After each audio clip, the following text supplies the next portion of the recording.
Try to bring you close to the camera because the camera's here. Is everybody signed in? Signed in? Yes. Please sign your autograph. Yes. Okay. Yes, please. Call to order. This is the Environmental Justice and Sanitation Committee. And today is April 17 at 6 p.m. Okay. We are going He to... kept the whole thing for himself. Oh, I was going to give out the paper. Oh, okay, he was on service show. Yeah, so... Okay, everybody is getting an agenda for today. Mm-hmm. So let's look it over and see if you need to add anything or everything's okay with it. So what we're going to do today is we're going to have a presentation for NIPA, and then we need to have elect a secretary and nominate for a chair, vice chair. And after that, an action item has to do with a green map. So with the support of China and other people, we put together a green map. We're going to talk about that later. Right now, just quick introduction, just say your name. Are you a committee board member or just a committee member? Hi, I'm Elijah. I'm an Escalamos. I'm Gandhi Ambrose, community board member. Philip Ellison with the New York Power Authority. Okay. Michael Pimentel, committee member. Argelia Ortiz, community board member. China Copperstone, Escalamos Community Board Member. Anthony Jordan, district manager to the community board.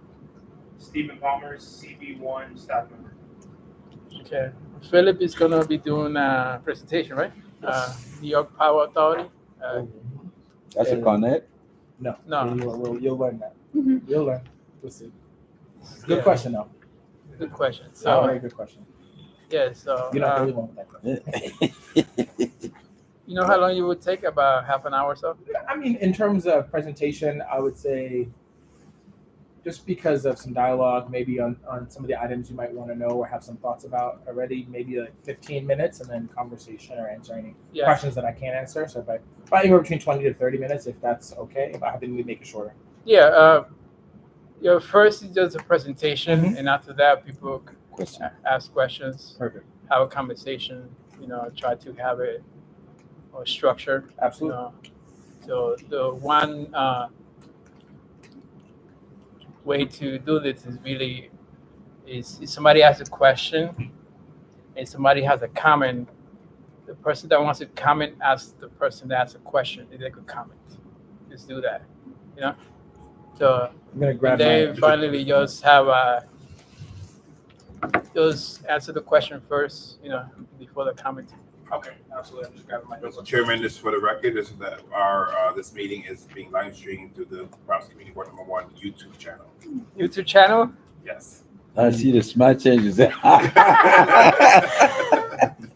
did get a haircut. I did shave for Earth Day, so that's next week. Okay. Philip? Yeah, so I'll start with, I'll take 2 minutes to give a little bit of background about myself. I Okay. think it allows to understand the person that's in front of you versus a big agency or government. It's kind of disconnected. And for me, this work is personal, as best as I can be to represent, tell the story, and build relationships and partnerships and the work that I do at the New York Power Authority. So I have an appreciation for the Bronx. I'm from Manhattan, particularly been in Harlem for a majority of my life, but I'm an alum of Post Oaks Community College, where I was honor student government, student leadership. I did a year of service in Hunts Point at the Point. So I've worked and I've also over here on 149th Street when I was younger was a youth educator. So and I've been in different neighborhoods organizing at different points. So the Bronx is like a very important place for me that I have a lot of respect and think it deserves a lot of resources given the impact that it's had obviously on the community, but the world, in my personal opinion. And for me, I do this work at the New York Power Authority because I'm really interested in change, who gets access to change. I oftentimes think, did you want to say something, Chair? No, sorry. Yeah. I oftentimes think people who like immigrant, poor, Black, or low income, shall I say, oftentimes are the ones that really fuel a lot of change. And oftentimes at the same time, even though they're ones that are participating in change or helping change come about, they oftentimes get left behind. They don't have the resources to be at the forefront of change and benefit from the change. So why I do this work, I work at NYPA, is we're dealing with a whole clean energy transition that's taking place slowly but surely, and that I really like to see that communities that have sometimes been left behind are not only informed but are shaping that change. So that's just a little bit about my background and why I do the work at NYPA. So when it comes to the New York Power Authority, I think the gentleman here asked that question, is it Con Ed? I like to give a little, that's a question that a lot of people have, and that is totally understandable. I just will kind of move the presentation forward. So before we focus on here, I want to give a brief history lesson about NYPA to give you all context.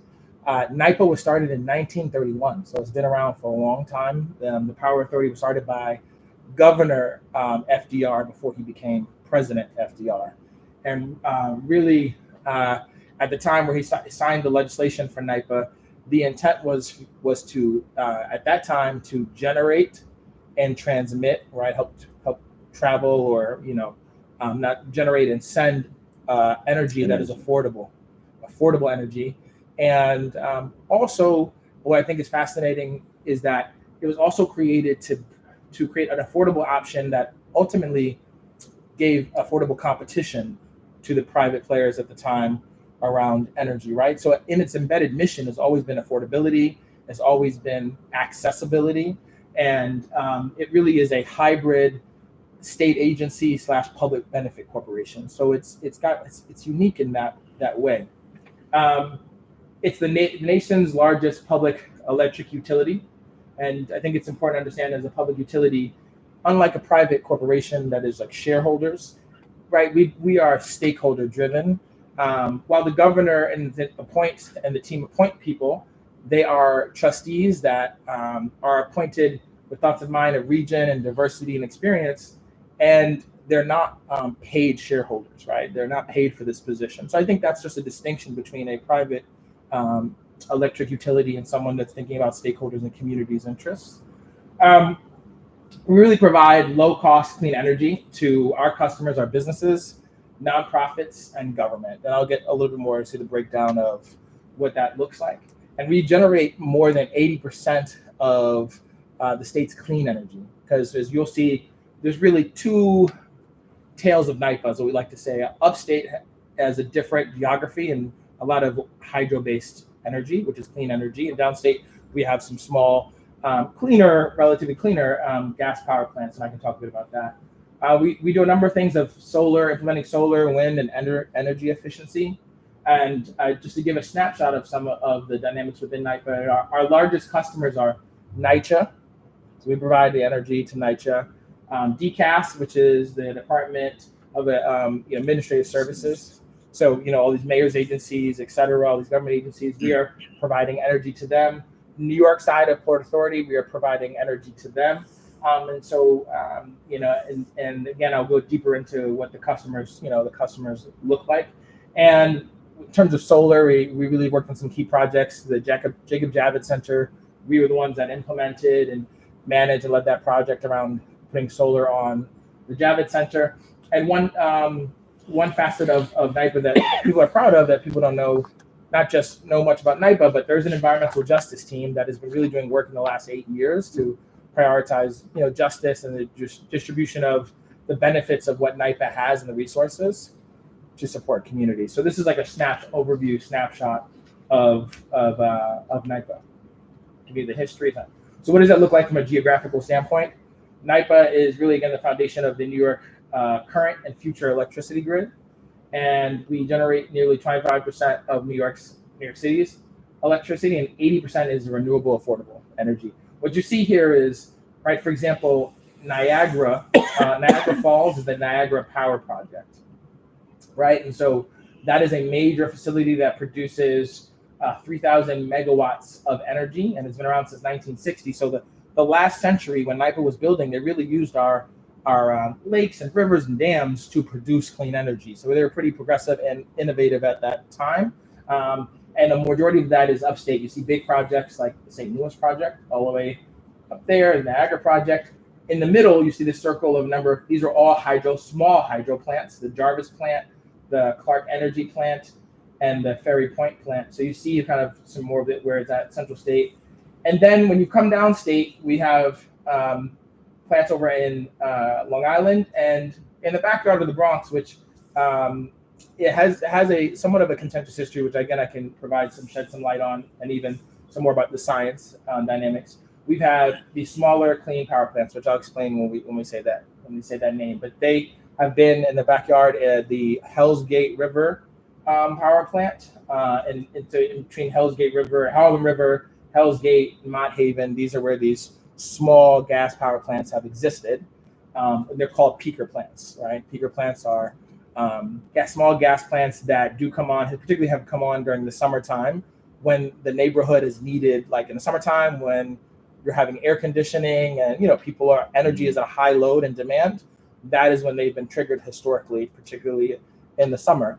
There has been slowly an increase, but a majority of the time they're actually not on. They're not active or on in any way. So, but that just gives you the geography around NIPA, so you all understand that there's kind of a difference between downstate and upstate, by geography and demand, right?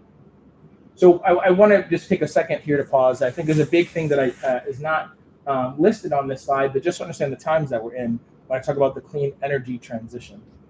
Because of the activism on the ground, because thinking about climate change, thinking about reliability of energy, people, communities, advocates, activists, even people in government fought for, which some of you may have heard of, the 2019 Climate Act, right? The Climate Community Land Protection Act. And then there was the Build Renewable Act in 2019. So before the pandemic, you had some of the most progressive climate legislation, essentially laying the foundation for the state to say, we want to reduce our greenhouse gas emissions, which contribute to climate change, by 2030 and beyond, right? To drastically reduce that and set up the infrastructure to allow the state to lead and bring renewable and clean energy online. So that is the backdrop of what we're in right now and why you see a transition. So when we come back to the slide, what you're seeing here is a map of the state, in that, in truth, we have these lines you're seeing are transmission lines. Transmission lines are, sometimes you've seen them above ground carrying energy. They also are underground as well. Transmission lines are essentially the highway to delivering energy. Bidirectional, meaning energy goes both ways through energy and electricity and energy through transmission. So transmission is fundamental to turning our lights on, our stoves, our heat, etc. The truth is we haven't had major transmission construction in New York State since 1980. Since 1980, right?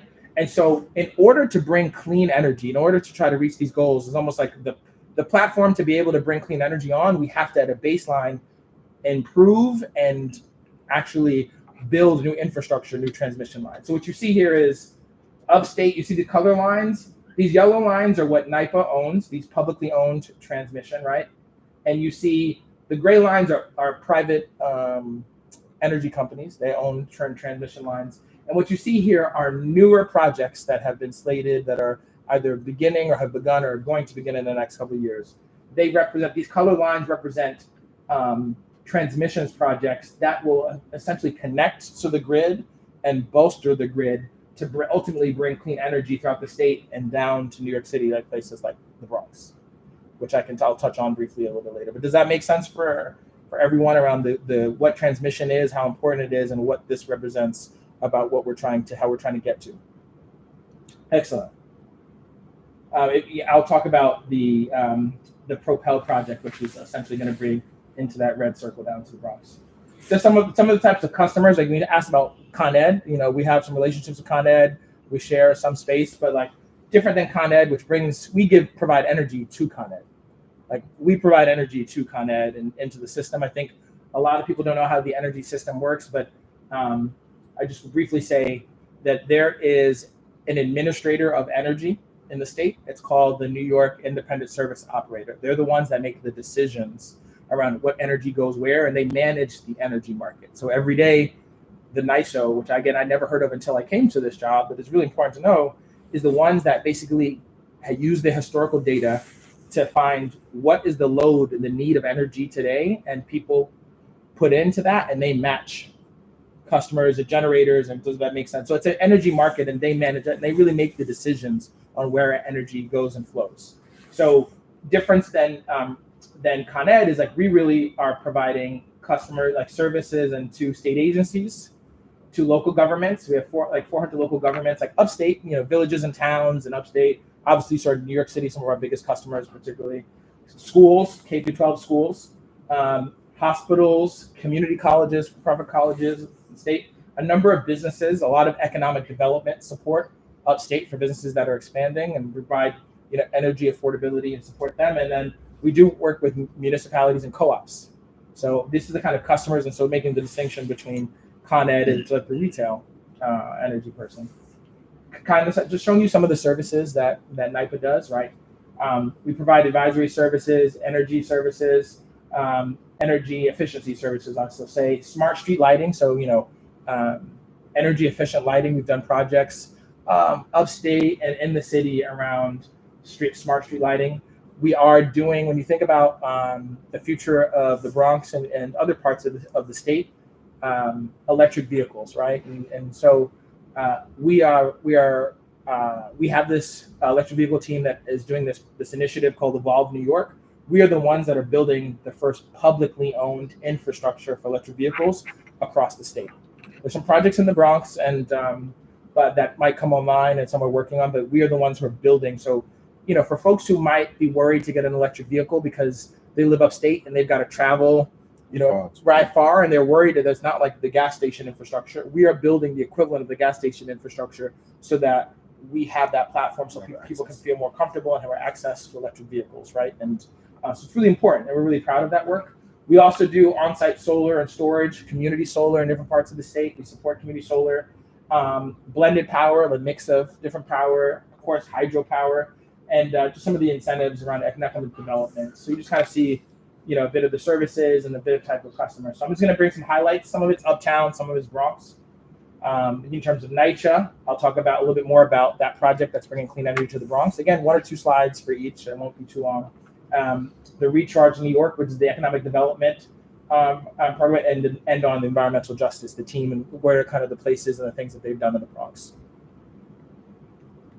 So with NYCHA, we really, if you've had the chance to pay attention, or it might be new to you, might have heard in the last couple of years, the City Council passed Local Law 97, which essentially is to electrify, transportation and buildings. Our infrastructure are some of the biggest contributors to climate change.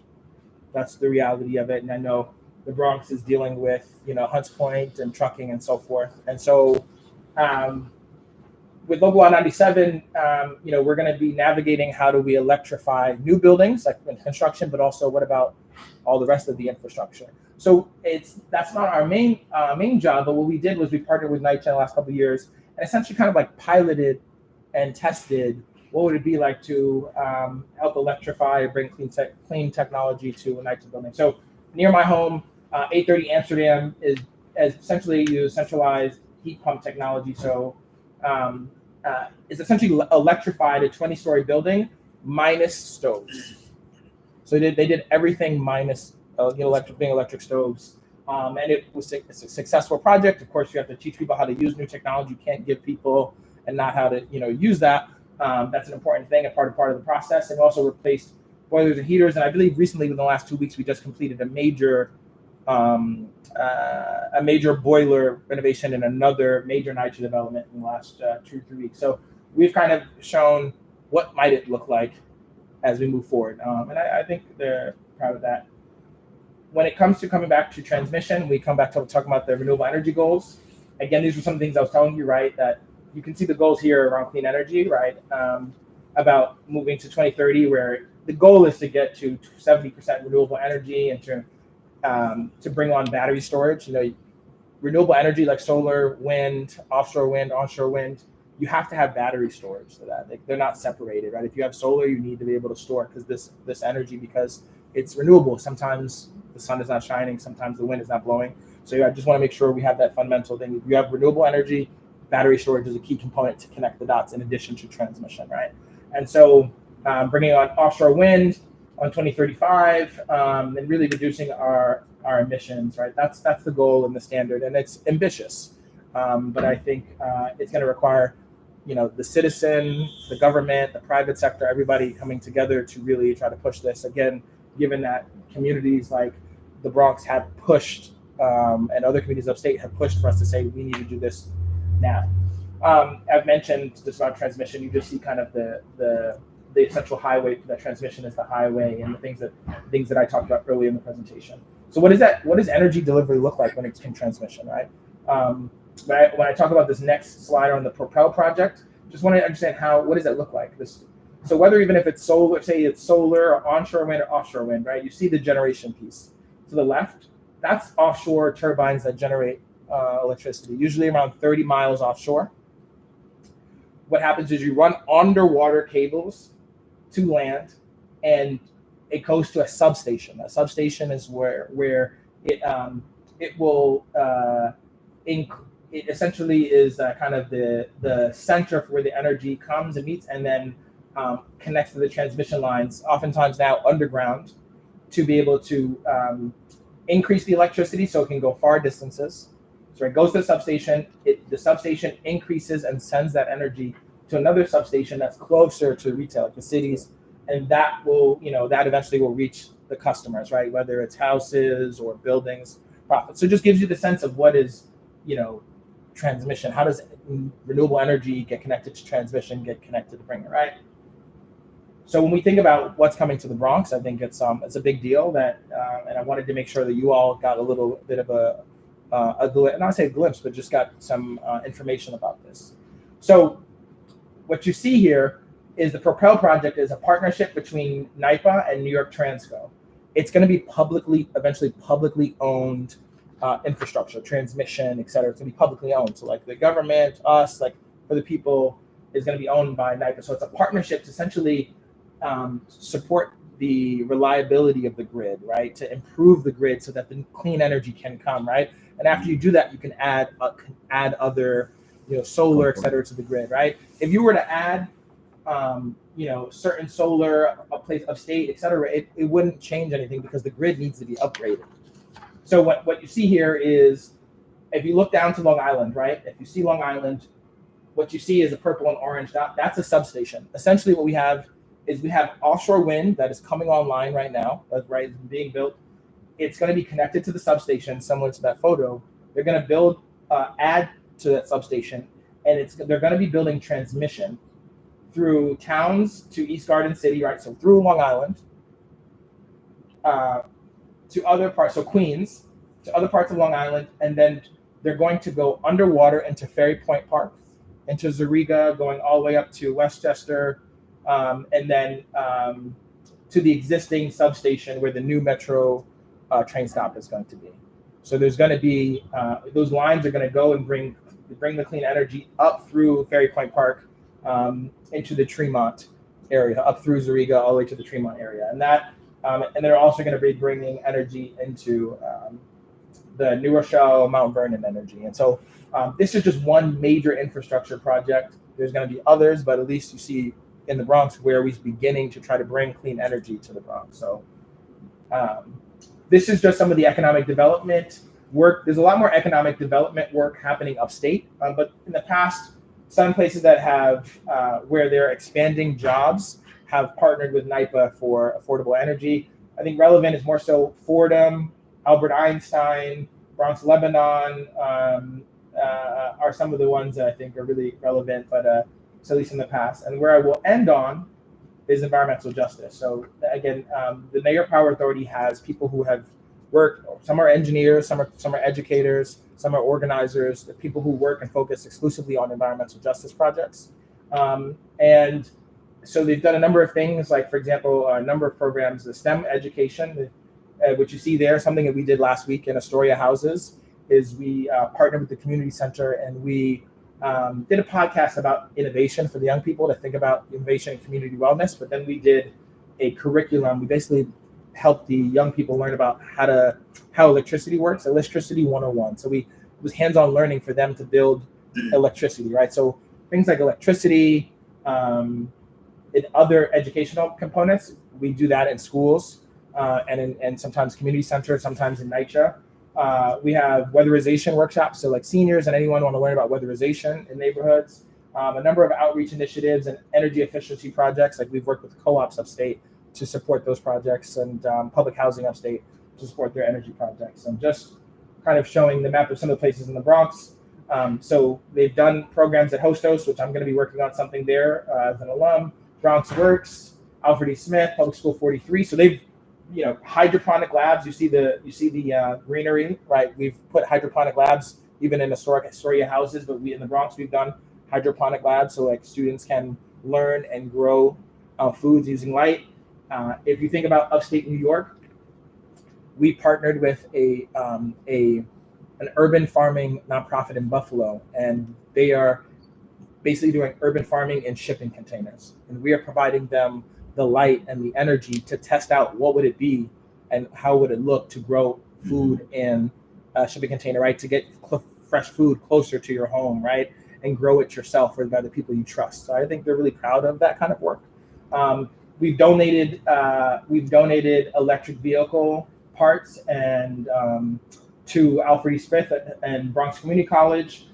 We've also done weatherization at St. Anthony's Ramadi Church, and done green classrooms in a number of the schools. And we do have some workforce kind of internship programs where we are helping students get introduced to energy, power, and giving them a foothold for their careers moving forward. So I gave you a lot of information, but I wanted to at least give you the history of NYPA. What does NYPA look like from a state? What does it mean that we're in a clean energy transition? And what is NYPA's role to help lead that clean energy transition?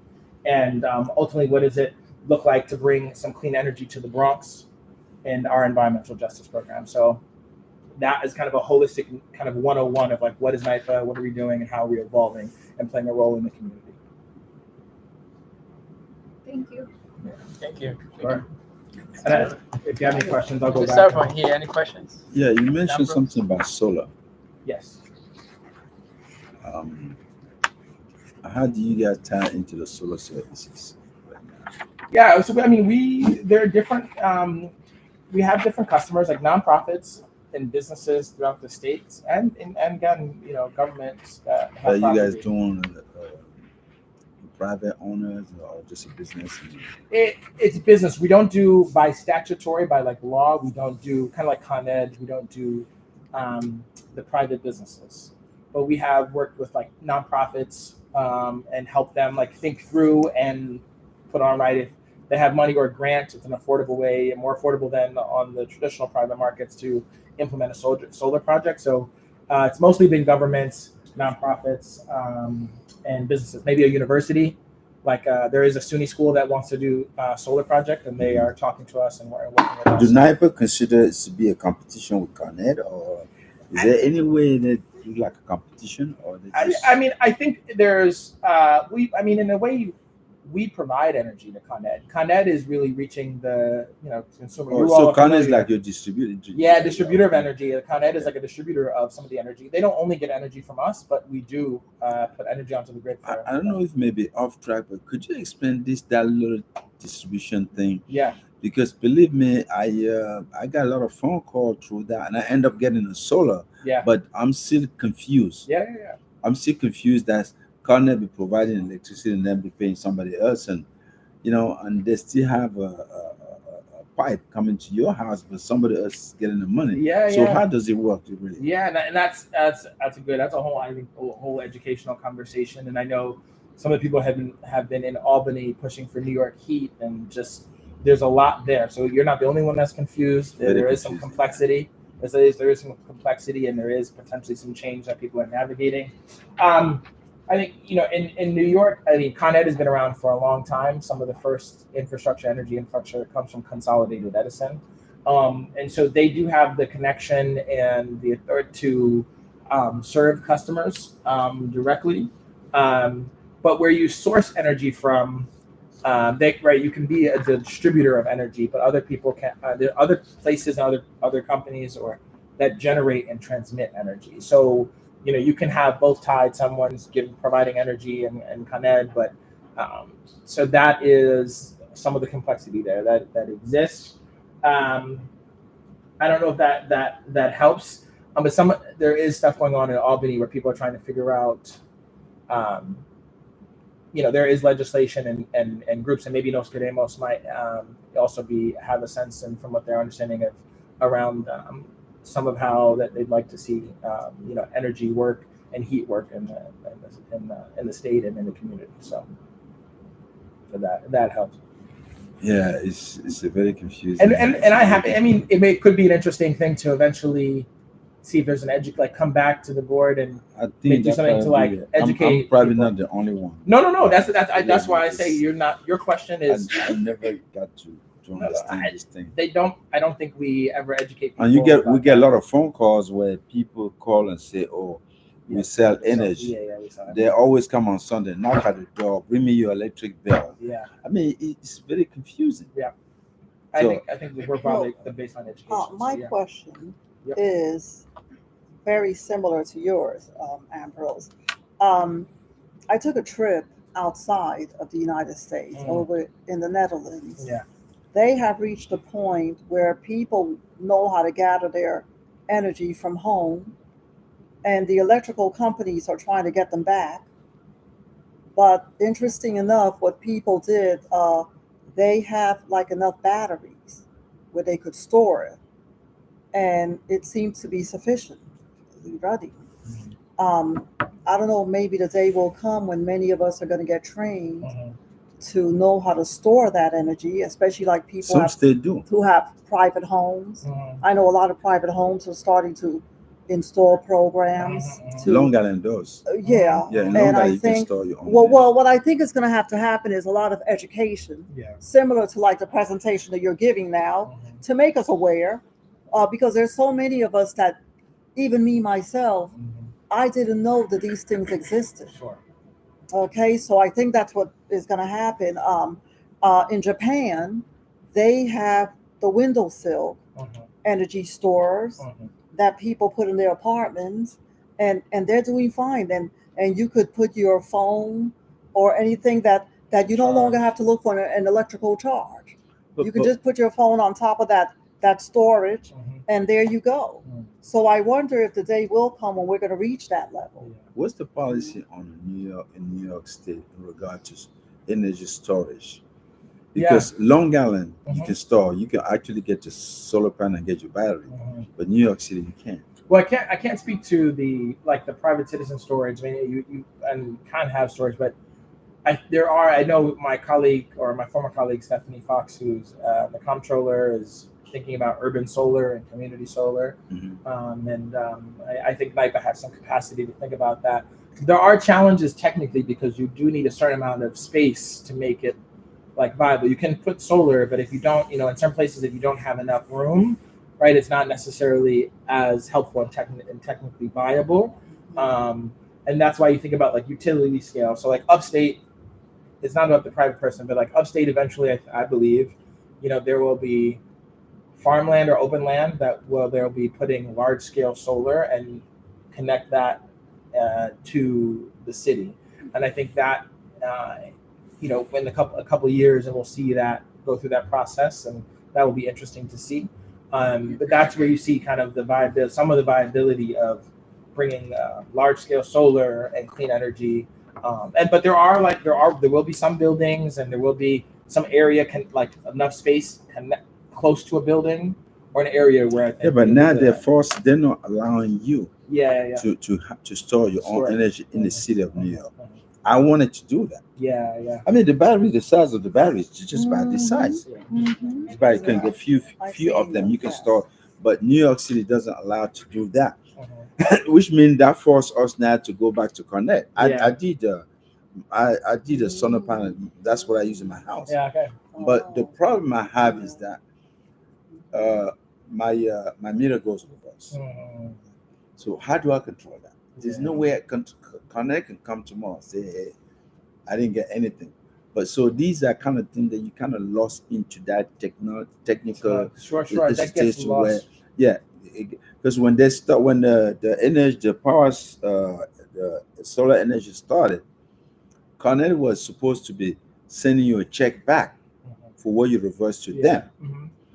Then I guess people were getting more into it and they said, oh no, we're just gonna store it for you Yeah. and you can use it whenever you want. Right. So right now, Yeah. I don't know if within the last 12 months Yeah. I got back where I saved them. Yeah. I don't know. I have no control. Mhm. They don't send you any information in regard to that. Yeah. They just tell you, you just know, okay, your bill went down. You didn't pay that much from what you paid last year. Mhm. But again, I don't know. Conrad is taking my energy right now, selling to other people. Because Mhm. when I'm not consuming my house, the neighbor is using it. It's going straight to the neighbor.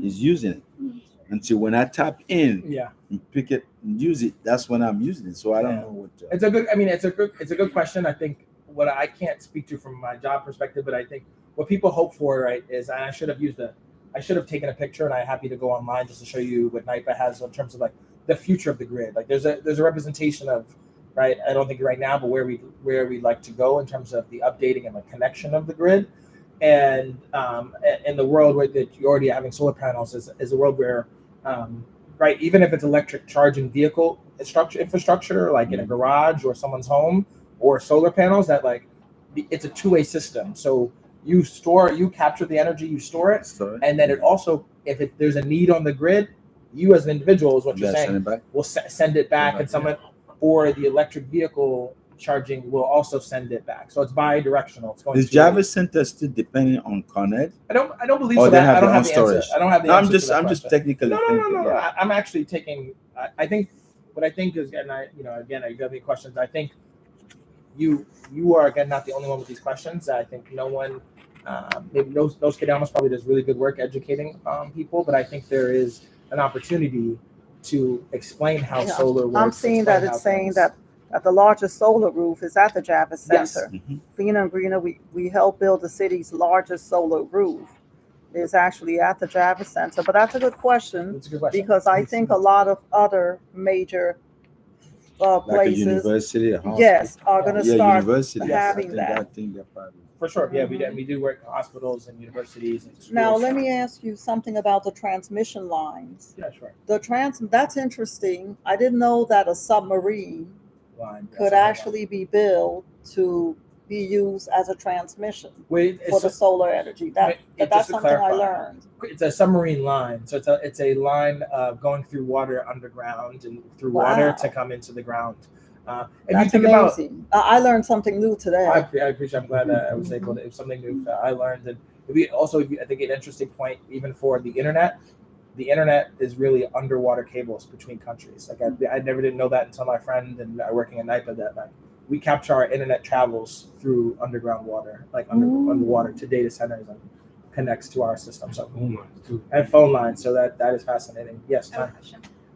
So yeah, I was thinking in terms of like New York Heat Act and Yeah. all that. What's the relationship with NIPA and the Public Service Commission? Like, how do you work with each other? Is it? Yeah. I mean, it's so like kind of like the New York independent service operator that really administers the energy market. Like the Public Service and Commission and the NISO are the ones that really set the decisions around the energy market, and we do engage them. And it's not like our own decision. I think we advocate and explain like our perspective, the work that we do, the needs, but it's that. So there is a relationship we're following. I think there are meetings where the New York Independent Service Operator, there are advocates, communities, and businesses that are all the stakeholders are going to them, right, to advocate to them their perspective, and so no different. We are also engaging and going to them, but they kind of set a lot of things. Yeah. Okay.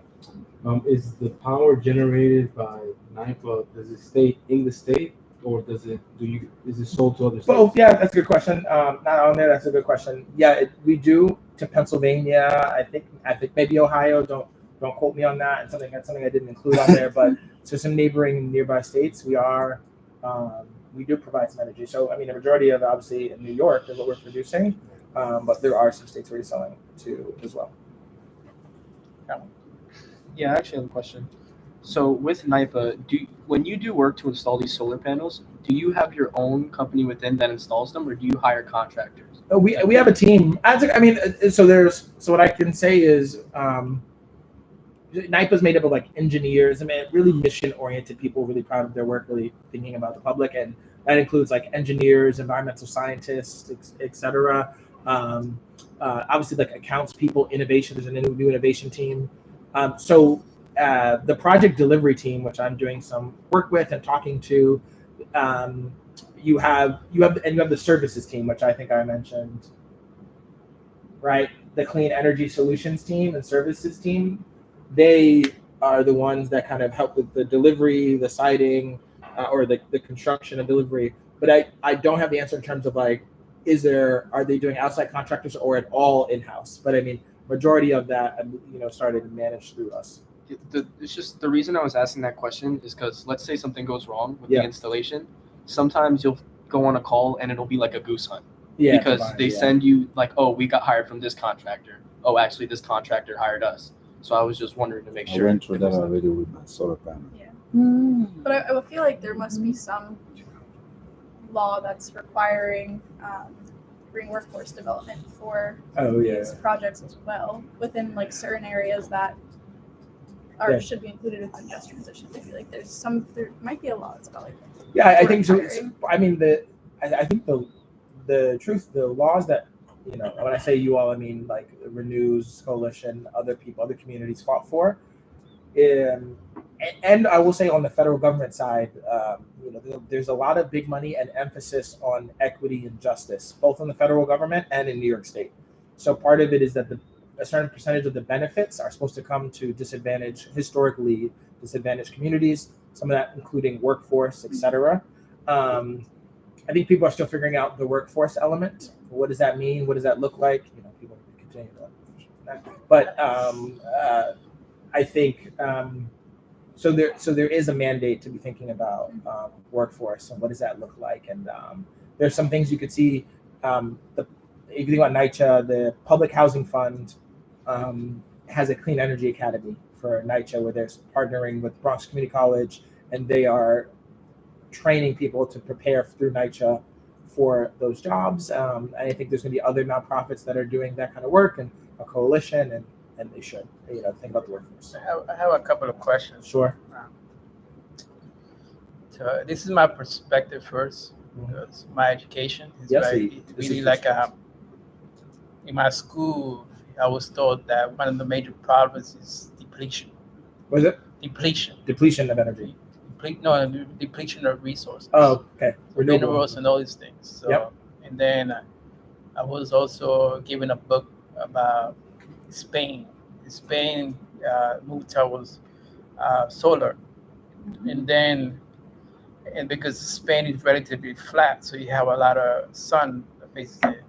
But then Spain went through a lot of problems with implementation because they were getting the technology from China, mostly, and then the depression came in. And basically, it didn't destroy the plant, but it didn't go through as what they expected. So that's one thing. Is like, do you have any measures? Like, you're gonna build this huge infrastructure, and then if there's a depression and all this money not come in, so are there any like remediation plans, anything like that, to deal with these things? And then the other one, I have a couple more. The other one has to do with, you said the substation, those are converter stations, right? Those are existing, so it's existing substation infrastructure that exists, like in Tremont, already is one, but for some of them, if you look at which you can see, if I go back. Well, they are converter stations. I believe so. AC to DC or DC to AC. I believe AC to DC, but I have to come back to you on that one. I have to come back to you. Are you saying that you're talking about EJ stuff, so environmental justice stuff? So we have issues of pickup plants. Yep, so I'm happy to talk about it. About in the early 1920s or whatever, people were saying pickup plants were the future for this technology, for the energy technology.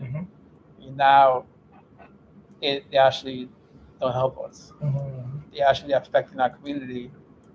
So it's like my concern is like these converter stations will be put in our neighborhood, and the benefits we're giving to somebody else, and we're gonna face the burden that just like another picker plant situation 50 years from now. So so what are you doing in order to have this thing to have equity, which like this huge infrastructure is not only put in our neighborhoods. It's not only put in neighborhoods of color. Like it has equity that is actually put in Manhattan, in Long Island, or these places. Like what is being done? What is NIPA doing that to have some equity? So all that infrastructure is not put in our neighborhood, and then, like I said, 50 years from now, we're gonna have another picker plant situation. So a couple things I'll go point by point. I appreciate one, bringing in the Spain example, right? And Spain's economy. I had a friend who was a Fulbright scholar in Spain, and he was there when the economy was really crashing a number of years ago, and so it's interesting to hear him. First on the peaker plant and the peaker plant history, which I think is important, and I also want to name that I know communities have been, I think, naming the history as someone who's been in the Bronx, worked in the Bronx, and gone to school in the Bronx is like, the Bronx has been burdened. Is a substation? Or peaker plant is a substation? No, peaker plant is like, you see, like they're two small substacks. They're actually not very big, but I don't think that's like the main point, which I'll touch on to what you respond to. But just the substations are like the converters. They're a major part of the infrastructure to deliver the energy. And so, just was pointing out the ones where you see two colors, meaning that they're going to add additional infrastructure to the existing substations. Not when you're bringing on this new energy. The one in the Bronx, I don't believe it's going to be added by Tremont. It's not going to add. Again, it's an already existing infrastructure that's there. But I just want to name. I think it's important to name one that the Bronx and the South Bronx has been overburdened by industrial, and pollution. We know what Robert Moses and the highways going through, and asthma. When I worked in the Hunts Point, the asthma rates are clearly, and so we understand that. I think that is unavoidable, and as like South Bronx Unite will name as like the Bronx is holding up a lot of the infrastructure for the city in regards to energy. So I just want to name that. To your point of before we get to the peaker state remediation, I don't have an answer to the plan is if the economy crashes, what does that mean? But I will say a lot of the federal government has transformative amount of money that is coming into equity and justice and energy and clean energy infrastructure projects, and it's unprecedented. Like I was at Fordham at the Clean Energy Action Summit last week, and I had people noting, activists, advocates, people in the private sector, government are all noting the biggest amount of money that they've ever seen around this space. And so I think that people are trying to get the money out there to people for projects, but I think a cause of concern. So I want to note that the mediation question is a question I can come back on around like what is the course of action if there's an economy crashes, and how does that impact the plans? That's that. And then you got something, and I was going to. No, I had two more. Okay. Well, I want to do the peaker plant piece, right? It's fine. Peaker plants. Just want to say, from my understanding, one, right to your point, the peaker plants again, which turn on when there's a huge load of energy, a demand for energy. Were 1920s, 1940s, 1960s. That's like the original infrastructure. The ones that are here in the South Bronx, I do think is the distinguishing point, is were built in 2001. That the NISO dictated that there was the energy demand, and in order to meet it, that they were going to build these peaker plants.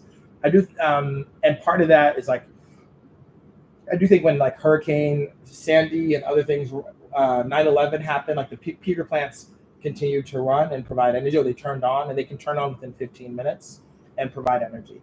With that being said, in terms of the concerns of like the pollution piece, which I think is actually a really important one and fascinating, I do think there's a distinction between the infrastructure. That doesn't take away your point of having infrastructure 50 years from now that you have a concern about that is old infrastructure and a challenge environmentally.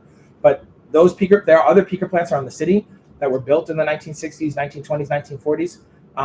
They in parts per million of noxious gas, which is like carbon dioxide, which is obviously not the best for breathing. Those were running at releasing at 100 parts per million in regards to those gases. The ones that were built in 2001 have additional technology where really it's 2.5 parts per million that's coming out of the peaker plants that exist over here. So like there is a drastic distinction between what's released in terms of gases in this neighborhood in terms of those peaker plants versus like the infrastructure that exists across the city. So that's not a challenge or that's not a counterpoint or anything. That's just like sharing some more things that I thought was like in my process of working here has been fascinating to learn. Would release 25 parts per million, but there is a technology called the CSR catalyst, which basically reduces those emissions coming out of them to 2.5 ppm. I think the biggest thing that the community is navigating is, to your point, the future. So the community, like the Peaker Coalition and NIPA and other people are figuring out in the neighborhood is can battery storage, can they come offline at some point? And can there be battery storage, et cetera, and renewable energy that supports a transition? And that is, historically people have been navigating that. So I just wanted to give you a response to you just in terms of like, what is the science like in terms of the emissions? What's the history? You brought that really important history, and what does that look like for the future? You said a word is equity. So yeah, the equity. It does. Yeah. Like the best batteries. Yeah. The most like. I don't like using energy efficiency because anyway, it's something called Jevons paradox or whatever. That's more like. So the best batteries may last 35 years, right? But in certain low-income neighborhoods, they may not be able to afford those type of batteries. Like the individual, or you mean like a large? Like individual, large stuff. So it's like expensive. It's expensive. So they might, and also has to do with you're building this infrastructure. Yep. You're getting all these batteries. Yeah. These batteries have a lifespan. Yeah. So the best ones last 35 years. Yeah. But then they have to be disposed of because they also leak. Yeah. They also have a contamination and leak issues. And you can't just throw it in the trash. Yep. Because they also cause soil problems. So then. And you also have the maintenance issue because you said you have some people are arguing about land because you have to put a lot of space for this land. Yeah. Things like that. So my question would be, how do you deal with these things? With maintenance and disposable of this stuff has to be disposed of somewhere. Even the windmills, some of these huge structures, they have a certain lifespan. So and they have to be throw in the trash and dispose of it. Some of this doesn't last a long time to degrade.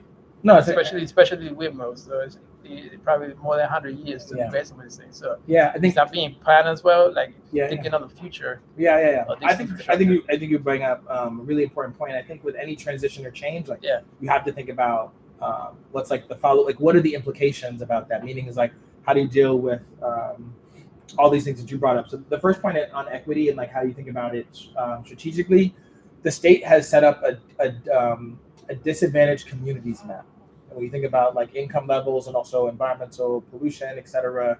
And so that is part of the guide where is in addition to literally the demand. So I think that is part of the guide where they're thinking about like equity. That's one facet of like thinking about equities is that mapping and so forth. The other piece too is I think you bring up is that so on personal battery piece, my understanding, right, you do have there is an ecosystem that's being developed and developed around the recycling of batteries. And so like to your larger question is these all have shelf life, and like how do we safely and environmentally responsibly handle the post life or shelf life of these batteries. And not necessarily what NIPA per se, but there's the ecosystem developing to recycle batteries, et cetera. And I think that's a really important thing. It's going to have an ecosystem that's going to have to continue to develop. And then when you think about the technology piece on certain batteries, like leakage is an issue. Some people argue that the technology is not quite there. So, for example, in the community, if you were to go just battery storage, like battery storage now is like 4 to 6 to 8 hours. And the demand and need for energy exists much greater than that, right? And so people there, I think, I teach innovation and entrepreneurship at a university. I follow technology outside, like in addition to my work at NIPA, and I think I think over the next 5 years, I think we're going to be seeing innovations to the technology around battery storage. And I think NIPA is going to be, they have a request for proposal, and they are trying to work with some of the innovators and the companies that are thinking about not just the recycling and the maintenance, but also improving the capabilities of battery storage. I think, and some people talk about AI and battery storage, et cetera. That's a whole other conversation. But I think you bring up concerns of shelf life, the environmental, how do we environmentally and responsibly deal with that, and how are we thinking about equity? But some of that I would come back on and maybe bring some folks at NIPA who might be able to talk more about what that looks like. The final one has to do with NYCHA. So, Yeah. I mean, NYCHA has all these programs. Yep. We have like 4 different programs. Do you work with all the NYCHA programs, and like the Blueprint, Red Pack, Section 9? It doesn't matter. You just go straight into NYCHA. Great, great question. We have a strategic accounts team that I want to. I just want to write that down. All do you work with all of NYCHA? Because I am talking to NYCHA all. Because I know the Blueprint. Yeah. The people that work in the Blueprint, they want to change the heating systems. So they want to electrify it. Yep. And then Section 9, which is actually public housing. So they're not part of that project. Right. So right now they were having issues. I live in NYCHA, so Yep. they were having issues with the heat. Yep. With the gas or whatever. Right. And then there was discussion of why are we dealing with this when everything is being electrified. But then they're not part of these other programs. So that's why I wanted to. No, it's a good question to RAD. Like I know Batances went RAD, and I've spoken with Mitchell House's tenant association leader. Also, someone that's a little bit further up, not big high rise, but a NYCHA tenant leader, Maria Forbes, is very heavy into UN sustainable goals and has traveled around the world. And she just won a grant to do some energy and STEAM work with her young people that I supported her on. But I don't know. We do work with a number of NYCHA buildings, and we are talking to NYCHA leaders, and we've done, like I said, but I don't know if we don't talk to RAD or we don't. So I think that's a really good question to go back and bring to, like, do we work with all the programs within NYCHA? That's easy for me to get that information. Okay. Question. Yeah, please. Who owns the peaker plants? Who owns the peaker plants? We own publicly owned infrastructure, but NYPA owns those peaker plants. The ones, there's different ones throughout the city. We don't. There's like Staten Island, Brooklyn, the Bronx is Hell's River, Harlem Gate, and the Hell's River. Those they're two pieces, and so NYPA owns it. It is, though, I will say, like, I've gone on walking tours with advocates and other NYPA employees. Con Ed is right there, and they're not owned by Con Ed, but we share land in terms of the peaker plants.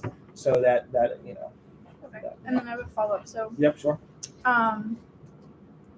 So actually, we had 2 other people from NYPA come to our organization. The EJ team. The EJ team. Kyla. Right? Yes, exactly. And I asked this question. It wasn't exactly answered. It was just more like a confusing thought process. But I'm curious, and this is not a question directed at you, but just towards NYPA as general. How do you all speak about within your agency whose role it is to really transition to clean energy, renewable energy that is no longer reliant on any fossil fuels? Because that's just and I'm asking this because we all are contributing to community solar, community-owned solar. We have the answers, we have the technology, we have the money, like you're saying right now. Everything is really aiming towards EJ initiatives, and we have policies in place. So I'm curious how NYPA talks about who's accountable to really push forward with the 100% renewable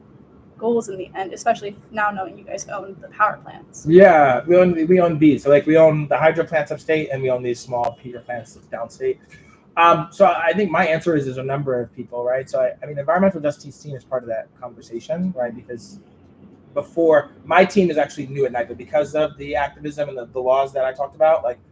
My team has only existed for the last 6 months to engage stakeholders, government, and community, and partner and explain what NYPA is, but partner to create value and resources to community. So I say that EJ has been here for 8 years, and they've done a lot of good work, and and they've had some obviously established relationships. So EJ is a part of that conversation.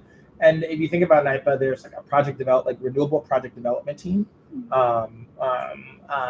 led by Vanilla, and so the project development team, I believe, is part of that conversation. EJ is a part of that conversation. EJ Environmental Justice, and there are other leaders in other departments. So it's not one department that just. No, I don't mean it. department. I mean, do you guys talk about it in a sense of this is NIPA's role to fully transition to just energy, or sorry, to publicly renewable owned energy that is and just renewable and publicly owned, right? Or are you all talking about like, well, it's us and it's community owned solar and it's also? Oh, I think the reality is, I mean, well, I'd say this, but I think the reality is it's going to be a diverse energy future. It's not going to be just one type of. I mean, we're so dense and it's so complex. I think truth is that like there is going to be community. So you see, we already support community solar in other parts of the state, and co-ops and municipalities. So we support community solar. We help do community solar. I don't think it's going to be one person. I think we know it's going to be diverse in terms of the types of energy, or more to your question, that it's going to be different stakeholders that are doing energy. It's like we don't provide all of the energy to the state. We provide 80% of the renewable energy already, but like we provide 20% of the energy to the state. So I think the truth is, in reality, is that NIPA is mandated to help lead it, like by law, and then now NIPA has an expanded authority that didn't exist before to help lead the clean energy transition. We're not the only ones, and it's going to. I also understand that communities are going to take lead to solve their own problems too, and to your point. So I think it's I believe I can say that NIPA thinks that's going to be different stakeholders in partnership with us and maybe separate from us that help us get to the renewable energy goals. But I think it's a collective action effort. Like I think we all, even if there may be some disagreement or tension on one side historically, understandably, given what the Bronx, South Bronx has dealt with historically, like we all, I think, have shared goals around like clean energy and evolving. And so I think it's a collaborative effort. If that makes sense. That's just my opinion. Does that answer your question a little bit? No, it does. It's just I guess I'm. Yeah, it makes sense. I guess I'm just more advocating for like we all know that we need to be completely removed from fossil fuel production in totality, and and like saying that we only use it here and there when it needs to be plugged on isn't the right answer. And I'm just curious how NIPA, who has like such a large environmental justice department and also is really contributing to initiatives to prevent these issues, is still talking about like, well, we need to keep it on for here and there when like we know the answers and we have the solutions. So I'm curious how you talk about it internally. Like, do you know? Yeah, I think the two things I would say, and I think Anthony has a question. Your point is taken. I do think a transition is not like linear. I think like I don't think like if you were to cut it off today, I think like there are, and I personally think there are some challenges with battery storage. I think the tech is not quite there to be as impactful, especially whether in crisis or in certain instances. But I think we're all in agreement that like the state and NIPA is committed to like these ambitious goals around the transition and where we know we need to transition.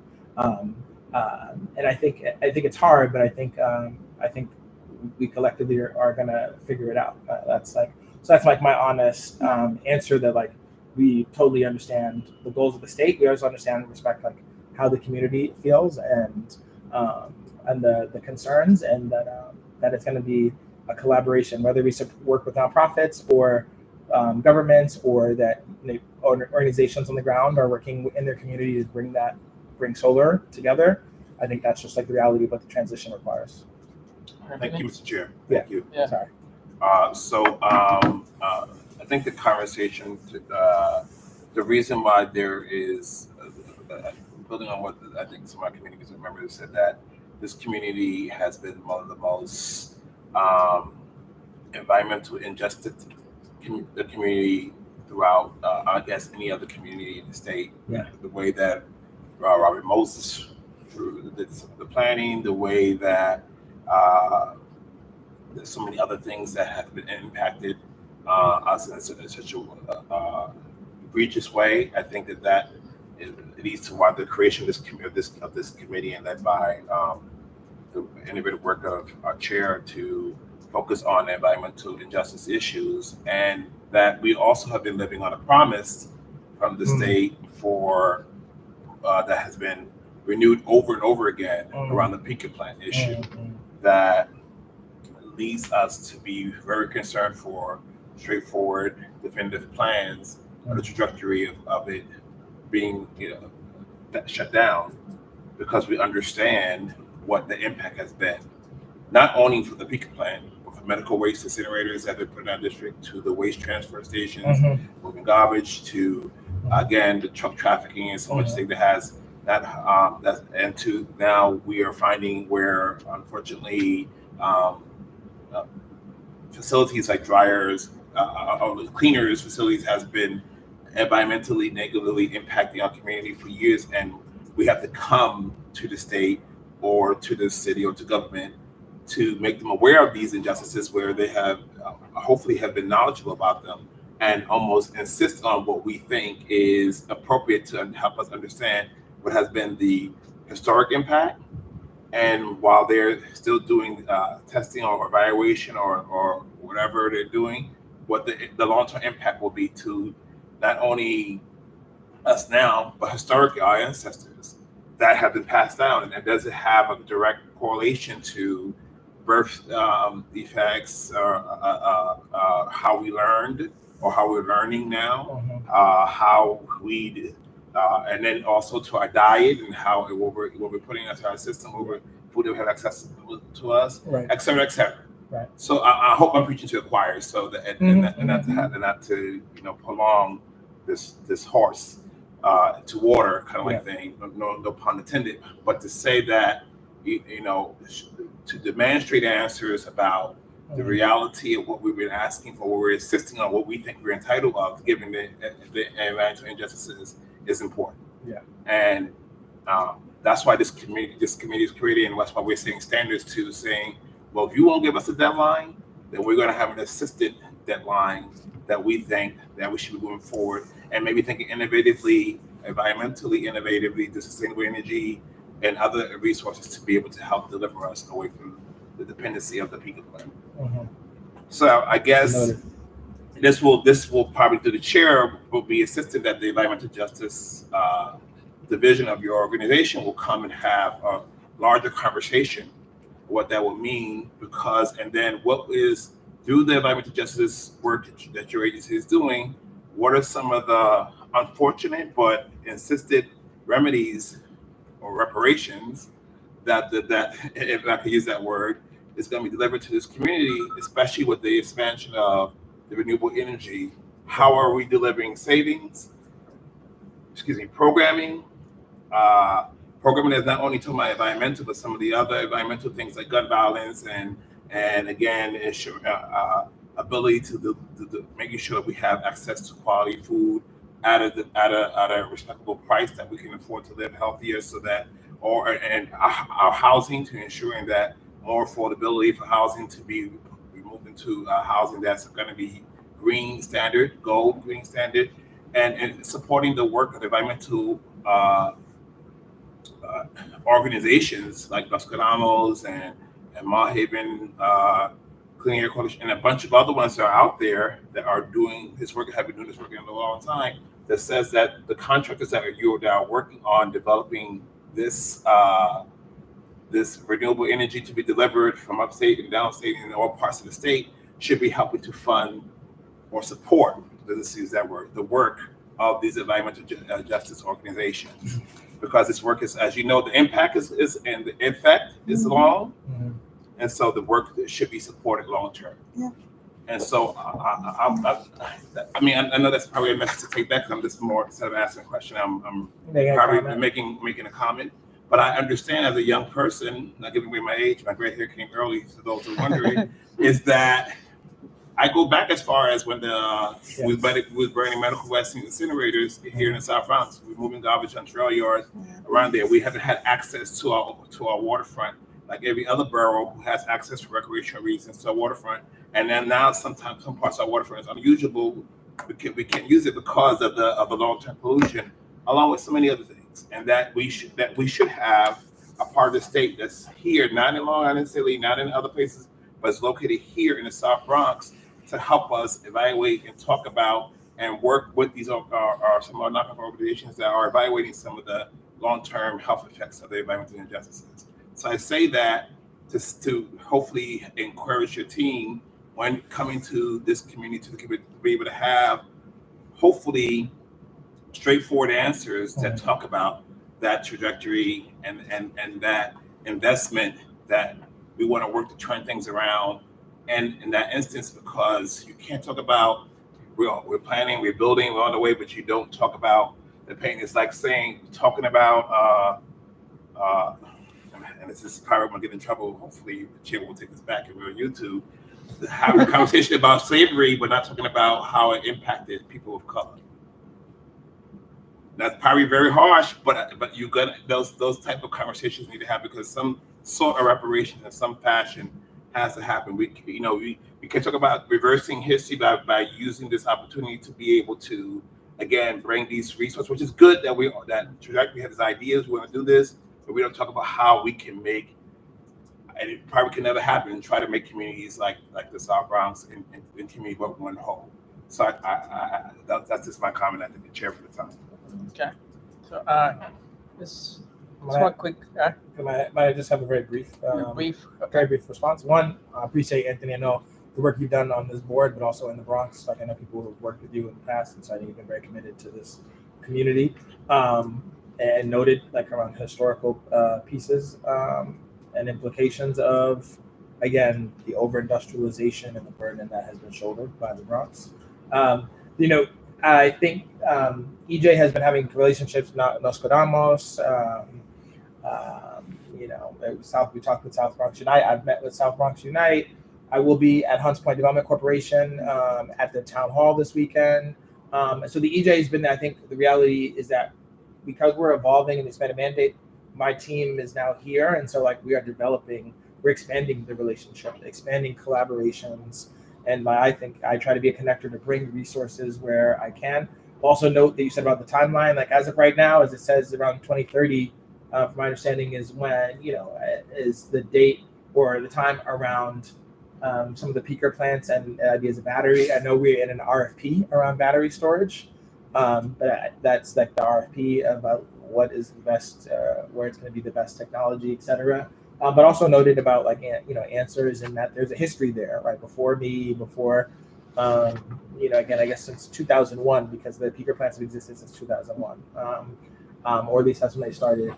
And so just want to know that. So we are, in South Bronx Unite is working on their waterfront tour, and we were a part of that waterfront tour. We brought people to the peaker plants and talked through and brought them access to be able to go into the areas, and including Con Ed. There is existing relationships.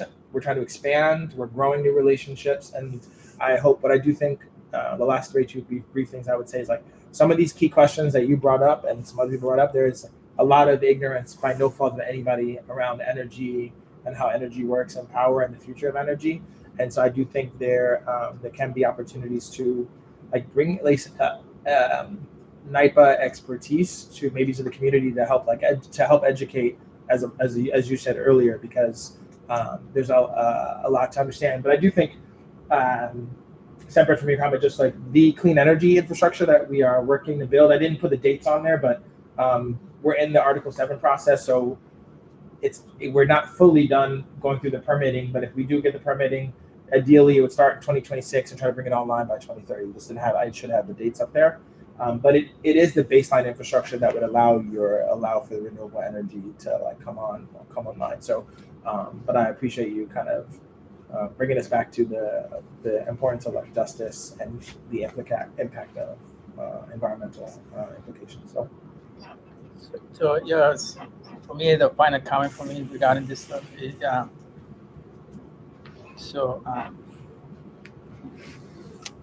we live in the cities. So, and urban planning plays a huge role in what happens in neighborhoods. And then the city was built for the car. Yeah. So, and then now we have issues with what you call the gas, what's happening with the tolls? Congestion pricing. Congestion pricing. Yes. So you got congestion pricing and stuff like that. So for me, it would be um, a way to reduce consumption. You say that's you didn't bring that up for me. Yeah, A lot of good people point. don't bring that up. Yeah. It's like you're gonna consume like nothing is happening. Like, Yeah. and then we're gonna think like renewable energy is going to replace what oil and petroleum gas provides. Because I know the reason why you have all these uh, petroleum and all these things because they actually provide more energy compared to other stuff. And they're able to provide the supply for the amount of consumption that we have in the city. Mhm. So to move towards actually sustainable is to actually have campaign for reduction of energy. Yeah. That's just my part because what happened in Spain and other places, and then the infrastructure and New York City, I think only all these buildings can only generate about 60% of the energy compared to what we consume because a lot of it you have a lot of shadows, you have intermittence and all this stuff. So you have these things, but I just feel like why there's not a campaign or something Mhm. for reduce it. energy reduction. Like there's so much consumption, and then also light rail and all these things. They're not talking about public transportation, mass transportation, light rail. It's only about putting in the infrastructure to have cars, electric cars, because the city was built for the car. Or So then you have buses or these political trucks. roles and other. I was trying to understand how Yeah. NIPA sees those things. Well, I mean, Because I know yes, great question. their role is only to provide energy, but No, I mean, and we advise and consult, and we're thinking about the future. I mean, I think you do have two things going on that's competing. There's like, and some of it is beyond NIPA, right? I do think, and I don't know if you all have talked to the New York City Mayor's Office Environmental Justice team, or like these other developing teams in the Mayor's Office, and you talk to the Comptroller's Office and what they think and that they're trying to promote. So if you haven't, and clearly this shout out to you, this committee, because this is new and you all are building the infrastructure to engage and have accountability and partner. But I think they have some thoughts. And clearly the Mayor's Office, I think from my own past work, is people have tried to have more bikes and biking and bike lanes and electric bikes. And there's, I will say, I did hold a conversation. Hold an event with Bronx Tech Hub and Blackson Tech in the Bronx like 2 months ago, maybe, around the future of clean tech in the Bronx. And I would like to do an electric mobility. What does the future of electric mobility look like with some community groups, et cetera, or having conversations. But so I feel like you have the local government pushing for other forms of transportation. And then I do think you also have the challenge that there is going to be electric vehicles and more consumption of energy in certain ways. So I think it is a complex topic, and I hear you on the campaign around consumption. And then lastly, to your last point, I think that's just wanted to name that, like, that urban planning is happening around bikes and non-electric and electric micromobility, and then we are working on buses and heavy transportation, again, because transportation provides a lot of the emissions issues. But what does that mean? Like, can we reduce our energy consumption is your biggest point. And so I think that's something that people are trying to figure out and think about as well. Okay.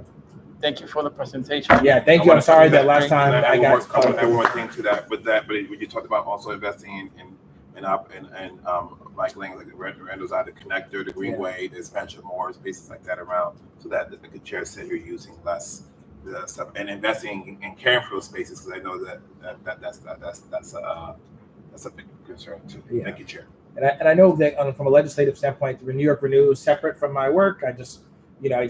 People are following the Climate Superfund. That's not my work. I'm not saying NIPA is endorsing that or not, but I know there are people on the ground fighting for ways that to have resources come back into the communities that have been impacted with environmental justice, like Senator Kruger or Climate Superfund and other people. So again, separate. Not endorsing that in my work, but of course follow what the Climate Superfund, and I think that speaks to also some of the comments you made a couple moments ago about whose responsibility, what is responsibility.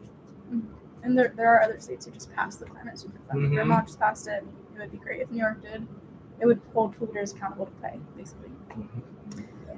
So I want to first shout you out because again, learning the history of this community board and that this is a new committee.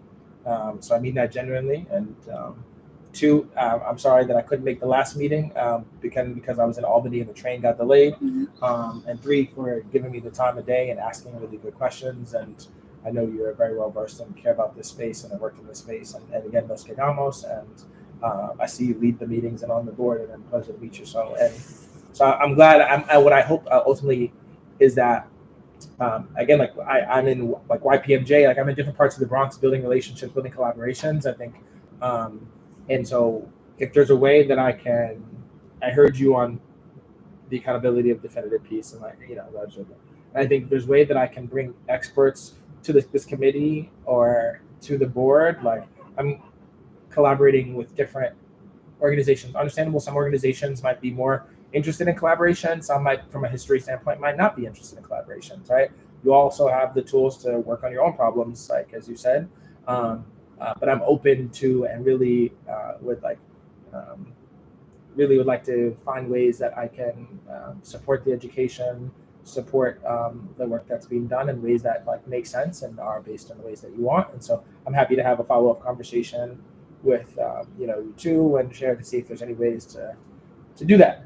So I appreciate being here. Okay. I know I spoke a lot and gave a lot of information. Thank you for being here. Thank you. It was good. Thank you for coming. Thank you. Thank you for coming.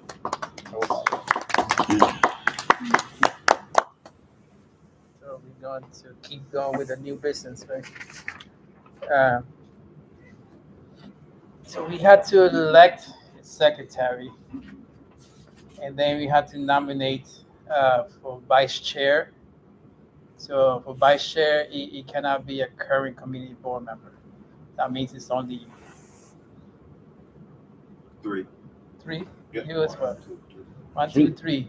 He's not a board member. He's a committee member. He's goes to just board committee meetings. member? I seem like a board member, but I'm not. You seem like a board member. I thought you were a He keeps board us on our member. toes like a board member. Yeah, that's right. So, That's what. Well, wait, I thought you were a board. I really did think Yeah, I you were a thought board too. member. If you insist, sure, I'm a board member. Stop the vote then. All right, Then, why aren't how you a come I board don't member? see him at They committee didn't accept me last time, so Why not? Who doesn't accept? well, that's a long conversation. Oh my goodness. Oh my goodness. So so according to the chair of the board, Clarissa, she said that, Clarissa said that we had to pick a vice chair that's not a community board member. So we had to nominate yourself. Mhm. Don't hold your head down. You nominate yourself, and then those names are sent to her. To Clarissa. It's not Clarissa. She said not to say that. But there are more people on the committee that are regular, that are not board members like myself, that are just committee members. On that list, there has to be more. It can't just be us three. There have to Yes, be more of us. This is what's happening. So I sent an email a couple of times regarding these things to all the people on this list. So right now it's been an issue of trying to get people nominated already to start soon. So that's kind of like what to do about that. So and it's also nomination. So the email said you could nominate yourself. I could send another, and also Anthony could send another email together to all the committee members, say they could nominate themselves as well. So I just to get the nomination and then send it to Clarissa, because Clarissa's the one that decides who would be the vice chair of the board. For the secretary, it's different. The secretary, we decide about us. Clarissa doesn't need to decide on that. But we need a secretary to take minutes.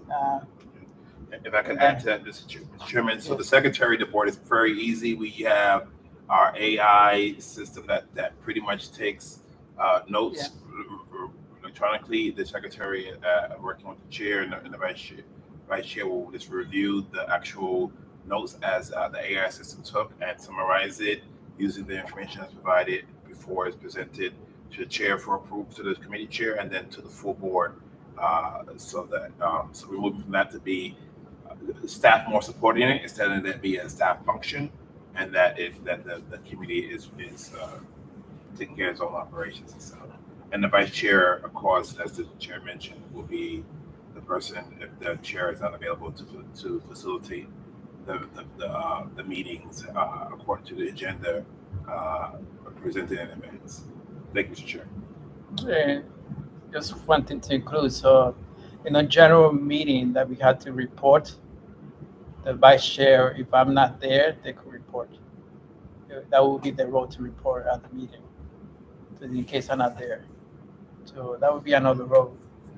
I mean, I was trying to get like everybody here in this list, but it has been difficult. So, but I just need to have some nominations to send out, and then whoever wants to nominate themselves. So, vice chair, Elijah. No? I think you've had a little stronger presence. No, definitely So, not. No, you have my guys. She's good at this. Look at her. She did this shit real good. Everybody Right? is pointing. It's hot at I you. was actually, I mean, it's more of a I was respect, actually right? looking at the They're all youth. pointing at you. Yeah, I was also looking at you. I was Elijah. really looking at the youth I didn't even know that you were. because this is one of those things you may see that, but this is a good opportunity for Are you you serious? for Oh, I'm something gonna- that you really Sorry. like, that you're really involved in it, to go into it with that experience. That's true. I think that would be a good thing for you. I'm Yeah. telling you, I split it's listen. When you hear about people do what they love to do in the community, this is how it started. This is how it started. I was thinking about in that sense. I was thinking Because- about him too. Yeah, because what happens is Yeah, that that's what I pointed This to. I'm is- potato again. Throw that Yeah, thing. I pointed to this. So, because this is what happened. yeah, and you're speaking about EJ and Yeah, work already. and on these things that these things evolve. You got the youth today. We are on our way up, right? You're the So future. another youth, you are the future. Another child will follow you, and then the cycle is just gonna continue. So I Present nominate and you. the future.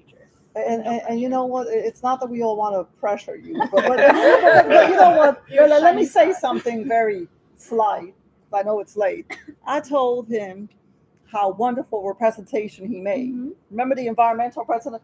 And Yeah. he actually Can't forget said to me, RG, I'm nervous when I speak in the public and everything. I said, well, you sure did a great job, because I would have never known you were nervous, because that's how good you were. Everybody goes. See what I'm saying? Yeah. Everybody gets nervous and everything, but I'm telling you now, you have to start from somewhere, and you sure did have a good start. Okay, but when I see the youth, because I'm not gonna lie to you, I do prioritize on the youth. What a beautiful future we have here, and I'm very proud of you as a youth. But I love the youth altogether. That doesn't mean that I don't like old folks like these people here. That just means that that just means Wait a minute. I don't always have gray hairs either. Okay, but I do know that I love the energy you bring. Yeah.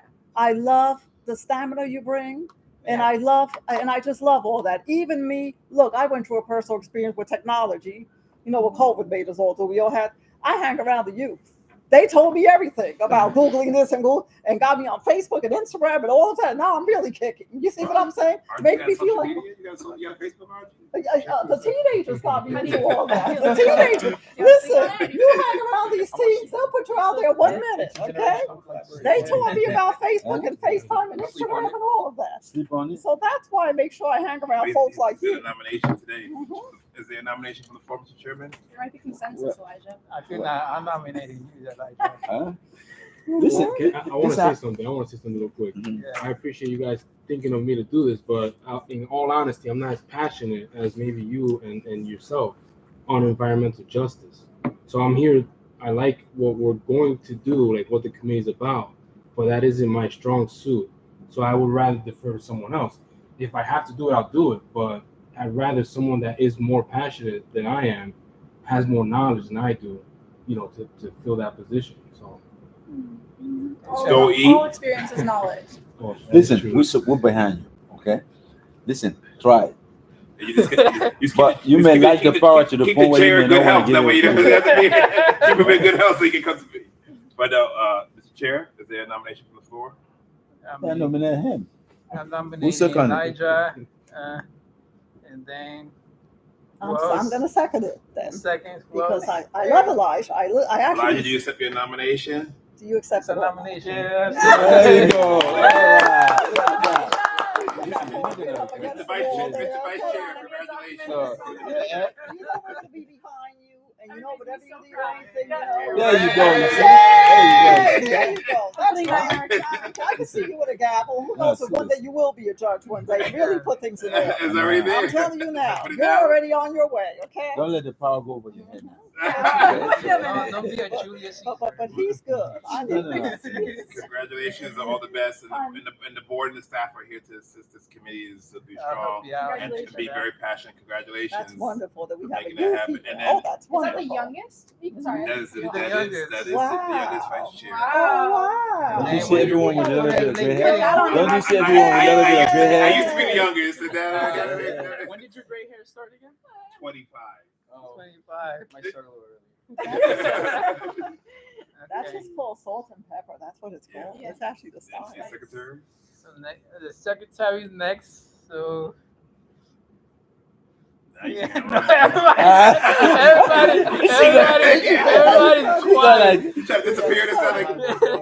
Everybody's quiet. The secretary works to with the staff to review the minutes that are taken by AI system to compile to ensure that it's accurate and make the recommendation to the chair for it to be drafted, and then as the chair mentioned, after it's approved by the committee, it goes for the presentation to the full board in absence of the chair.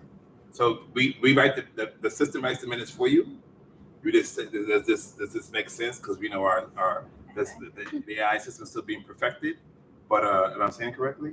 Okay, Yes. good. Yeah. So then once that's and it's actually not verbatim. Our minutes are summaries of an action of the minutes. So it's pretty easy. And Stephen from our team, or even myself, will work very closely to get that done. Mr. Chairman, is there a nomination from the floor? Combination. I can do. I don't mind. I mean. So what's say her name so we can put it as part of the minutes? I think you're great. China Copperstone. You're wonderful. You know, Secretary. I'm just reading. You're already doing it. Historical secretary, and also Elijah. So is there a second, Mr. Those Chairman? almost is on the I'll map. second. Is there a second? third. Unless you you want Chairman, you want. gonna call the vote? I don't know. All in favor, say aye. Aye. Aye. Let's see. No, What you was guys it? are putting Nay? us They- Abstain. they- Discussion. Any discussion? Congratulations, the chairman has been accepted. China is the secretary. China's the secretary. You have to gavel. Yeah, I need But wait a minute. China is now, okay, very good.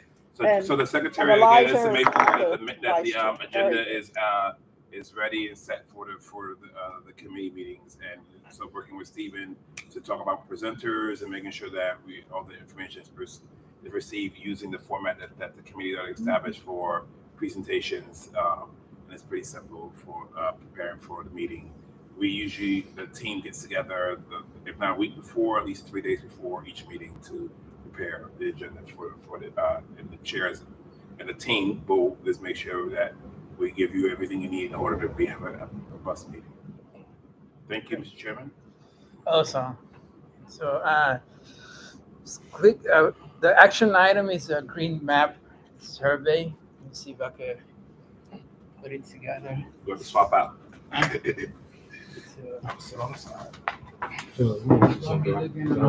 should have asked you something. I'll stay for Okay.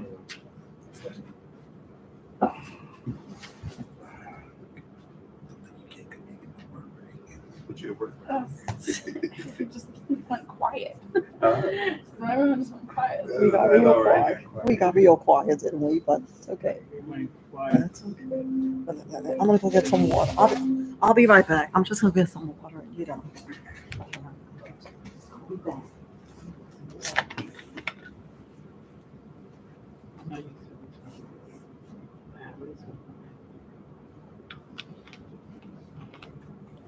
Computers.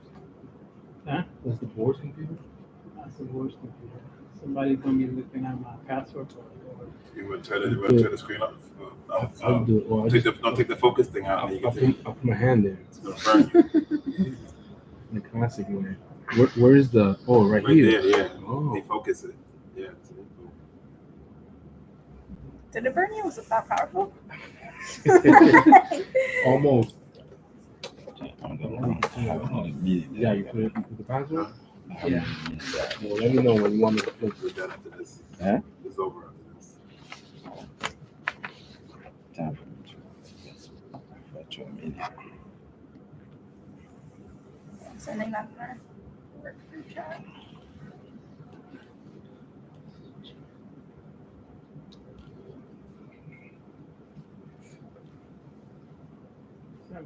Okay, you can show.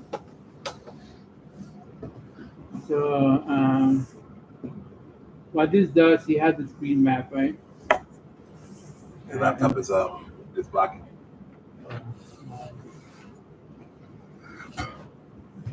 He had his screen map, and then it's connected to a survey. So, his survey here, he analyzes the information for you. So he tells you, it gives you a summary of all the information from the survey. So this is a green map. So what happens is you fill up a survey on your computer, or it could be on your phone, and then it creates a point there. And so how it's set up is, so you have this window pops up, and you have some basic information about observation of the space. And you also could put an image here, like this is my garden. So, and you say just to put a point. Then there's an example of stuff like that. So, and it's set up that you have air pollution, waste pollution, water pollution, noise pollution. So we're trying to figure out those hotspots of this, where to put our efforts in. And then it also has environmental assets. So you have, let's say you have a lot of community gardens, you have parks, anything that you feel is a green asset to the neighborhood. So you can put it there.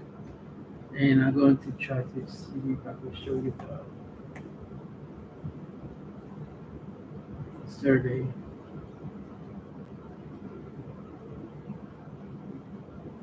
This is the survey here. You can go, Elijah, you want to put something? Let's put something. Fill out the survey. Fill out the survey? Yeah, fill up a survey. Yeah, just put it. So what happens when you complete the survey, it automatically the map changes. So that point is put in the map. So all that information is set up already. So you only could do one at a time because you only do one observation. So Want to click here? yeah, click there. Allow. Right? What's the name? Just click it. Right? Oh, submit. Yeah. Sorry. Then you just put our observation. Yeah, anyway. So it's submitted automatically. Go to the green map. The green map. Refresh this. And then if it's working, it should also have a dot with Scroll. Okay. Look down. Probably get it right there. It has to be that one. This one? Yeah. I guess. That's what we got.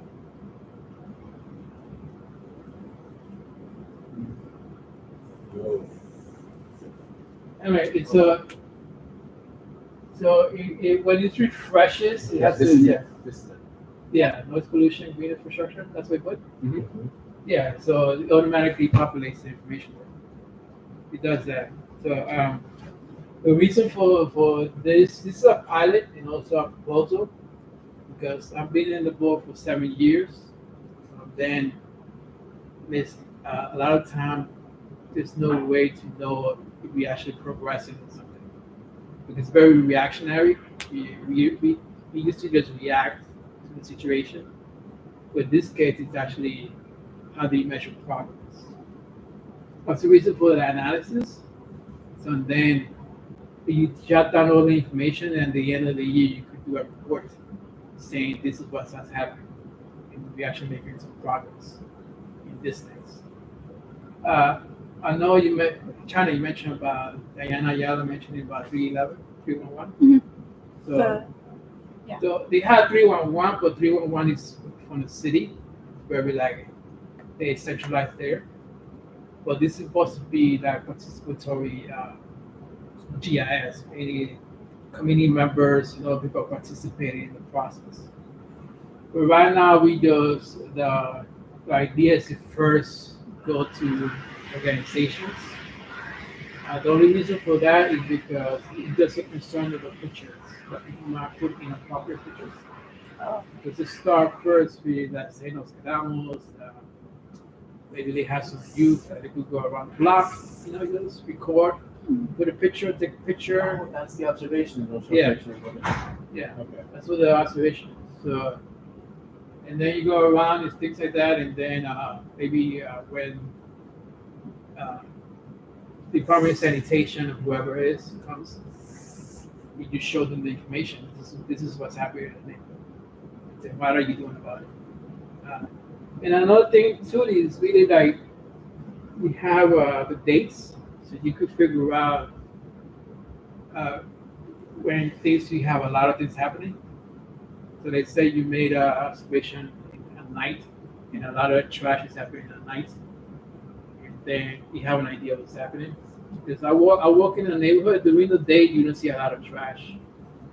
It seems like the Department of Sanitation picks up the trash, probably like around 10 to 2 p.m. I don't see a lot of this trash everywhere. So it usually happens during the night or something.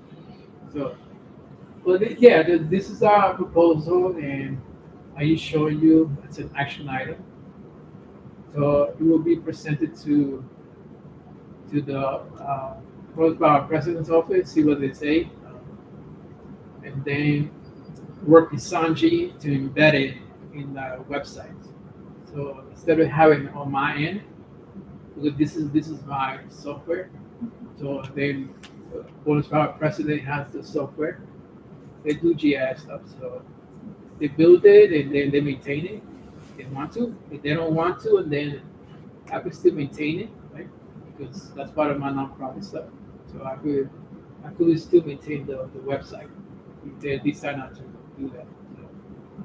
So, actually, the web page, the map, because this could be embedded, like I said, in the website. So people could go to the community board website and then they could see the map there. So yeah, this is a proposal, and yeah, so you can let me know what you think, and then I can proceed Okay, from there. can I ask a question? Let me Yeah. understand this now. This is a survey that you are conducting. Is that what's going on here? It's open for everybody to use. So though. for everybody. Okay, so what do you want us to do? Do you want us all to do this survey? Is each one of us gonna, how does that work? Is this a survey like for just anybody? Yeah. Yeah. First is organizations, and then the Okay. public. Okay. So it's not like a one-time survey. It's a consistent survey. Okay. It's like maybe it's done every month or whatever. So you can see patterns. So do we do it individually, the survey? You could do it individually, yeah. Or are we gonna do it like as an organization, like if we're community board one, are we gonna do that survey as a board? So this is Mr. Chairman, may I? Yeah. This is a community board. This is going to be a community board actually on our community board website. The proposal is Okay. that this committee created, working under the chair, the vice chair, and all of you created this opportunity where there is going to be an interactive map that's going to highlight different environmental issues around the district, more over the Bronx, the Pacific Around the district. that's going to be Okay. interactive, that's going to highlight where there are issues around air, water, Oh, now I see. waste, Okay. pollution, which will include pictures while you're touring this. So say you walk around the district, you see there's a site where there's a illegal dumping of excess of garbage. You could go online, activate the survey, kind of like an internal 311, say this is an issue that I see that's going around in the district, take a picture, Now I activate it, understand. and then Okay. the committee will evaluate this on an ongoing basis. There are patterns where these unfortunate environmental issues are happening in a concentrated area or a certain area within our district, working together with the committee and the agencies that we have oversight of, which is DEP, the Department of Sanitation, et cetera, to say these are the issues that are around environmental issues that are around our district. And then if they and the chair talked about this since he became the chair, we could do as of like where things are currently and when they're corrected after our photos, and then it will help us to be able to really have a handle over trash issues. Like for example, Vice Full Board Chair Ambrose talked about the enormous the type of garbage happening around the hub area in our district, and it's happening repeatedly. And Bergen. So what we want to talk about is that an issue that's impacted by maybe vendors, or is that happening by another organization that a group that's coming outside of the district coming in and dumping? Is it happening by who? And then how quickly is the sanitation department coming in and remedying those issues as we look at it? I think that what has not happened, and the chair stopped me if I'm wrong, is that we have not been in an interactive way using technology, been able to highlight the environmental issues in real time or as real as possible that is happening in our district. Also, it will start to generate reporting, like graphs and reports that talk about this. Is it what's our largest environmental issue? Is this the waste pollution? Is it air pollution? Is it water pollution? Is it noise pollution that's happening? And what do we as a committee need to be focusing on, as a board need to be focused on to help turn the tide, is such a better word, about the primary issues in some sort of order to get these things turned around? And who are the organizations, who are the agencies, where we need to also, and when we do our budget reports, we need to tell the city, we need you to focus more resources, financial resources, on sanitation, cleaning up, so that we can make sure that that NYCHA is cleaner. I think that was a big issue for the chair, that NYCHA's garbage, and for all of us, but the NYCHA's garbage was out of control, and we need to figure out to look at that. So again, that's what we were talking. Thank you. Okay. Why can't this map be updated using 311 data? Because I know, like myself, I've sent complaints about certain areas where I've seen illegal dumping. Like right there on 153rd, where Elton and 3rd Avenue meet, there's a little triangle and there's always a bunch of garbage there. So why can't, aside from us going, like reporting that, is it possible, I should ask, for this map to also generate that data from 311? Yeah, that would be like having a discussion with the agency that provides that information, and then to see how to populate that. But then it would be kind of like 311 could bring a lot of things, like a lot of complaints, more specific spots. But the purpose of the map is for community participation and for people to make observations. Instead of just having a complaint 311, which happens here and there, it's more like consistency in recording what's happening in the neighborhood. So I would try to, every 2 weeks, I would go around the neighborhood and they would take pictures myself, and then also have other organizations do it as well. But it used to have community participation through mapping. So then that would create more like understanding where the hotspots are, things like that. And it also creates an action, because a lot of times when you just click something very quickly, it's like you're just blown away. Like it doesn't stay there all the time, because it just Just like social media, you have a short time span. You just write a couple of things, and then 10 minutes later, people forget about it. So how do you keep the attention? Yeah, that's one of the reasons for this as well, to keep the attention and also to figure out. It's not only also environmental issues; it's also assets. We also have to focus on that. We have green assets here, and then we don't talk about those things. And then we have St. Mary's Park is a green assets. We have community gardens everywhere. That is a green assets. We have all these trees. Actually, we need more trees, but those things are not usually talked about when you have discussions about environmental issues, about EJ stuff. A lot of the EJ tends to be very negative. But then I've been in situations outside of New York City in which our neighborhood is only talked about from a negative standpoint because a lot of the social media, a lot of the news tends to be about EJ stuff that's bad. But we also have a lot of good things about our neighborhood. So that's another reason for that as well. Because I had conversations with other people outside of New York City. I used to go to school in Syracuse, and a lot of people are like, oh, we have all this pollution, all this water, all these air issues, all these things. Everybody's sick, and all this, and then nobody's talking about positive stuff. So we need to have a combination of that. We need to have a combination of our assets and also the problems that we have. I think I kind of helped Cesar like draft some of this, but I do now. I've been now using 311 like way more than I was before, and I actually really see that there's more potential to link 311 like you're raising with this too. Maybe though that's more of we participate with more community members, grabbing more data, and that way we have like the practice of doing this and have more people getting in practice of doing it. And also because 311 is so heavy loaded, and I don't know if you can attach images. I'm not sure if you can. Yeah, okay. I was looking for flood information today on 311, and there's a huge drop down list of like all the issues, but flooding, water damage wasn't on that. And there's multiple tagged of the same issue, so it's kind of hard to like read through and specific dates. So I think that this could be really beneficial in a sense that it is just the Bronx. It's just us using this map and getting other people more involved in participation.